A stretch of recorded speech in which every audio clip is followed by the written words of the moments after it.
Hi, everyone. My name is Colt Maddox.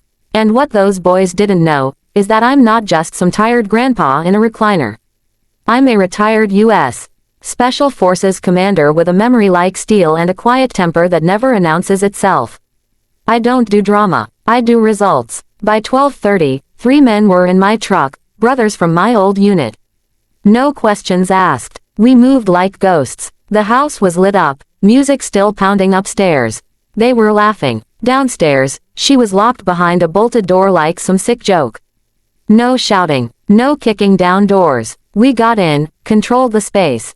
6 of them, all under 20. Zero resistance. Each one zip-tied on the floor, still trying to decide if this was real. Then the basement door creaked open. My granddaughter walked out on her own, head high, eyes calm, completely silent. She looked at them one by one, then turned, walked into the kitchen, and came back holding a knife. She laid it on the table and said, in a voice I didn't recognize, "Every single one of you is going to remember this night forever." You could hear the ceiling fan humming. That's how quiet it got. The knife didn't move. It just sat there under the kitchen light, gleaming like a dare. She didn't yell. She didn't cry. She pulled out a chair and sat down like she was the one holding court. One of the boys stammered, "We were just messing around. It was a joke." She tilted her head. Locking someone in the dark isn't a joke. It's a warning sign. And I've seen that look before. I've seen it on young soldiers who walked out of something no one expected them to survive. That strange, focused calm that doesn't need to scream to take control of a room. She wasn't there to punish. She was there to educate. I stood by the doorway, not interfering, just watching. "Tell me," she said softly, "what was so funny about it?" None of them answered. One kid, the one who took the phone from her, looked like he wanted to disappear into the floor. Good. I called the sheriff's office. Spoke to a deputy I trust.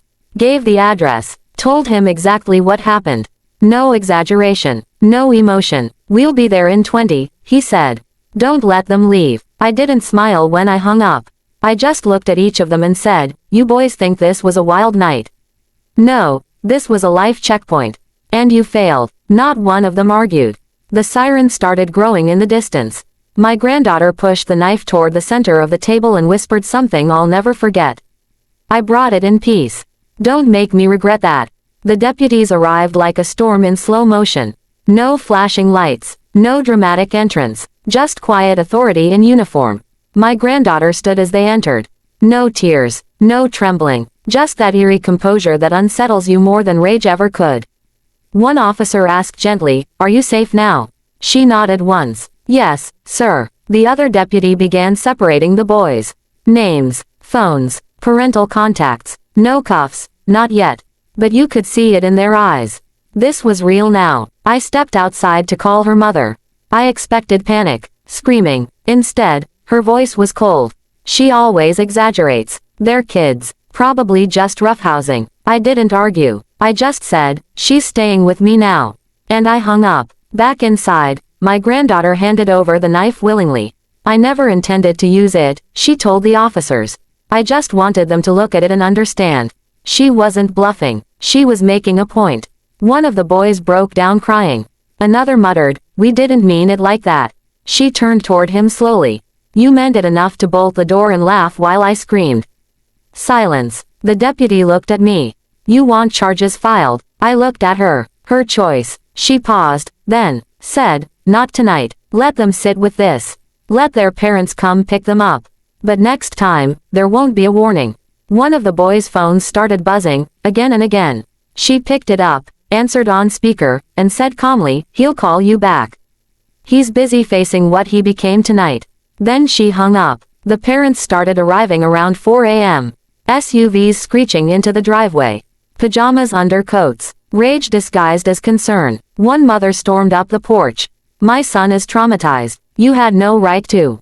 My granddaughter stepped forward, calm as ever. "He locked me in a basement for fun. I had no phone signal. No food. No light." The woman blinked, hesitated, then snapped, "He said it was a prank." She didn't flinch. Pranks don't involve panic attacks and bolt locks. The deputy cut in. "Ma'am, your son confessed. Don't make this worse." Another parent tried to reason with me. "You're a veteran, right?" Surely you know the difference between harm and mischief. I looked at him long enough that he stopped mid-sentence. I also know the difference between boys and cowards. Inside, one kid vomited in the sink. Another was still crying, hands shaking. They needed to feel it. Every inch of it. At sunrise, the deputies delivered their final word. We'll file a full statement. You can press charges later if you want. But tonight, they walk out with marks on their records.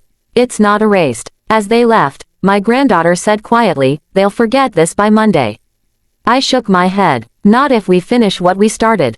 She raised an eyebrow. I walked to my truck, opened the glove box, and pulled out a small leather notebook. What's that? She asked. I handed it to her. Names, contacts, every man I ever trained who now works in schools, justice reform, or youth rehabilitation. If they're serious about changing, I said, they're going to earn it. She flipped it open and, for the first time that night, smiled. Let's make them remember. By morning, the media had already caught the scent of a story. Not the truth, just enough headlines to twist it. Veteran invades teen party after basement prank. Girl's grandpa storms home with military backup. My phone rang non-stop. I turned it off. My granddaughter didn't flinch. She opened her laptop and began drafting a statement, not for social media, but for the school board, the police department, and every parent who called her overdramatic. I'm not telling a story, she said. I'm documenting an event. That's when I realized she was operating on another level. Meanwhile, 3 of the boys' parents filed complaints against me, claiming I traumatized their sons by bringing soldiers into a private home. I didn't argue. I faxed the full police report. No weapons, no force, no damage, just restraint. That afternoon, the superintendent came by. Direct, composed. Is it true you train youth behavioral officers? I nodded. She asked to sit down with my granddaughter. What followed left me speechless. My girl recited every moment from that night, timestamps, exact words, the darkness, the door that wouldn't budge. Then she paused and said, and now they want to forget. But I don't. I live with it. The superintendent's expression shifted. She nodded slowly. We're forming a restorative justice panel. Would you be willing to lead it? My granddaughter met her eyes. Only if they're required to show up. The first meeting felt like a courtroom without a judge, just raw truth and uncomfortable chairs. All 6 boys sat in a row, their parents behind them like backup they didn't deserve. No handcuffs, but they looked trapped anyway, by shame. My granddaughter sat across from them. Arms folded, a single printed photo on the table, the basement door, locked from the outside. This, she said, tapping the photo, wasn't a mistake. It was a decision. One boy muttered, I was drunk. I didn't think. She cut him off. You thought enough to bolt the door and take my phone. He looked down. A parent stood up. Isn't this dragging it out? She's safe. No one was hurt. I stood. No one was hurt. You think fear isn't an injury? The room went still. The superintendent gestured for me to sit, but she didn't stop me. My granddaughter leaned forward. I don't want revenge. I want memory. I want every one of you to remember what it felt like when the joke stopped being funny.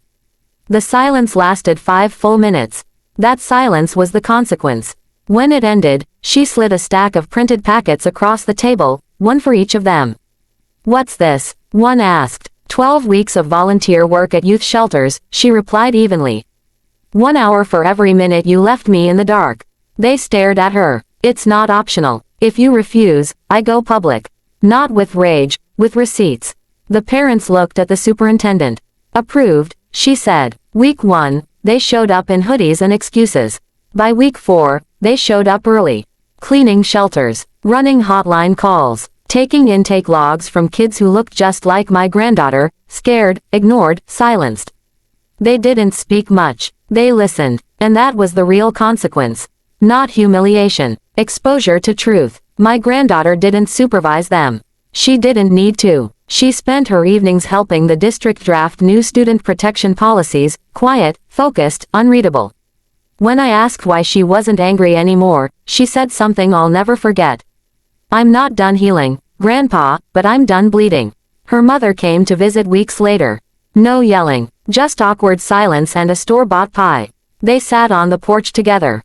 I didn't eavesdrop, but when they hugged, really hugged, I looked away. Some repairs don't need witnesses. That night, I found a small notebook on my desk. My granddaughter's handwriting. Page 1 read, "You showed up. Keep showing up." The pages after that were blank, waiting for whatever came next. And I understood. This wasn't about fixing what happened. It was about building what had never existed before. But I wasn't ready for what she said the next morning. She came downstairs, poured coffee like it was any other Saturday, and said, "Grandpa, I want to talk to the boy who locked the door." I paused. Why? She met my eyes. Because I want to know if he even remembers my voice screaming on the other side. They met at the community center. No panel this time. Just 2 chairs, a counselor nearby, and one rule, truth only. He sat across from her. Older now, not by years, but by weight. The kind shame puts on your spine. She didn't flinch. "I'm not here to forgive you." He nodded. "I'm not here to ask." "Then why did you do it?" His voice cracked. "Because I thought locking you up would make the others think I was cool." He braced for anger. She gave him something worse. Pity. "That's what you traded your decency for." He looked away. "I didn't know it would haunt me." "You didn't think I'd remember?" she asked. He swallowed. "I hoped you wouldn't." She stood, but not to leave. From her pocket, she pulled out a key and placed it on the table. "The shelter gave me this," she said. "It's to the same basement. They use it now for emergency beds. It's safe, warm, protected." He stared at it. "That's where I volunteer every Saturday," she continued. "You're welcome to join me." His lips trembled. "Why would you offer that?" She stepped back, voice steady. "Because some people lock doors. Others unlock them. I decided which one I want to be." I watched from the hallway as she walked out. She didn't look back. Later that night, she handed me her notebook again. The last page now held one sentence, written in bold, steady handwriting. I was never the victim. I was the verdict. And as I closed that book, I finally exhaled the breath I'd been holding since 11:47 p.m. The darkness never stood a chance.